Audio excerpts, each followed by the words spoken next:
അങ്ങനെ ഇലക്ഷനൊക്കെ കഴിഞ്ഞ് ഇത്രയും മാസമായപ്പോഴാണ് പാർട്ടി ഒരു കാര്യം അംഗീകരിച്ചത്, അല്ലെങ്കിൽ അവർ സമ്മതിച്ചത്, ഞങ്ങൾ തോറ്റു ഗൈസ്. ഇതിലവർ സമ്മതിക്കണം. അവർ തോറ്റു എന്നവർ സമ്മതിച്ചല്ലോ, അവർ മനസ്സിലാക്കിയല്ലോ. സാധാരണമാരെ ഈ തോൽവി പറഞ്ഞ് മനസ്സിലാക്കാനും നിങ്ങൾ തോറ്റു എന്ന് പറഞ്ഞ് അംഗീകരിപ്പിക്കാനും ഭയങ്കര പാടാണ്.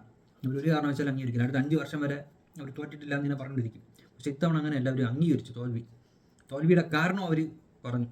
അതായത് പാർട്ടിക്ക് ഗവൺമെൻറ്റിനെ നിയന്ത്രിക്കാൻ കഴിഞ്ഞില്ല, പാർട്ടിയുടെ ഒരു ഭാഗം നേതാക്കന്മാർക്ക് അഹങ്കാരം, പിന്നെ പാർട്ടിയിലുള്ള മന്ത്രിസഭയിലുള്ള ആൾക്കാർക്കൊക്കെ സ്വജനപക്ഷപാതം, അഴിമതി, അങ്ങനെയൊക്കെയുള്ള കുറച്ച് കാരണങ്ങൾ കൊണ്ടാണ് ഇത്തവണ തോറ്റുപോയെന്നാണ് ഇപ്പോഴത്തെ അവരുടെ കണ്ടെത്തലും ആ റിപ്പോർട്ടാണ് പുറത്തു വന്നിരിക്കുന്നത്.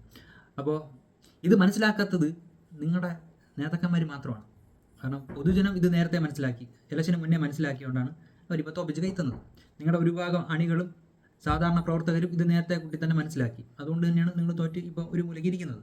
പക്ഷേ ഇത്രയും പൊതുജനങ്ങൾക്കും ഇത്രയും അണികൾക്കുമൊക്കെ മനസ്സിലായ കാര്യം നിങ്ങൾക്ക്, നിങ്ങളുടെ നേതാക്കന്മാർക്ക് അംഗീകരിക്കാനും അത് റിപ്പോർട്ടായിട്ട് പുറത്തു വരാനും ഇത്രയും കാലം എടുത്തു എന്നുള്ളതാണ്. പിന്നെ പാർട്ടിക്ക് എങ്ങനെ മന്ത്രിസഭയെ നിയന്ത്രിക്കാൻ കഴിയും? മന്ത്രിസഭയിൽ ഇരിക്കുന്നതൊക്കെ പാർട്ടിയിലെ നേതാക്കന്മാരല്ലേ. പിന്നെ ഇതിൽ ആരാണ് നിങ്ങളെ നിയന്ത്രിക്കേണ്ടതെന്നും കൂടെ ഒന്ന് പറഞ്ഞിരുന്നെങ്കിൽ നന്നായിരുന്നു. എന്തായാലും തോൽവി സമ്മതിച്ചല്ലോ, സന്തോഷം. ഇനി അതിൽ നിന്ന് പാഠം ഉൾക്കൊണ്ടുകൊണ്ട് മുമ്പോട്ട് പോകാൻ ശ്രമിക്കുക, അതേ പറയാനുള്ളൂ.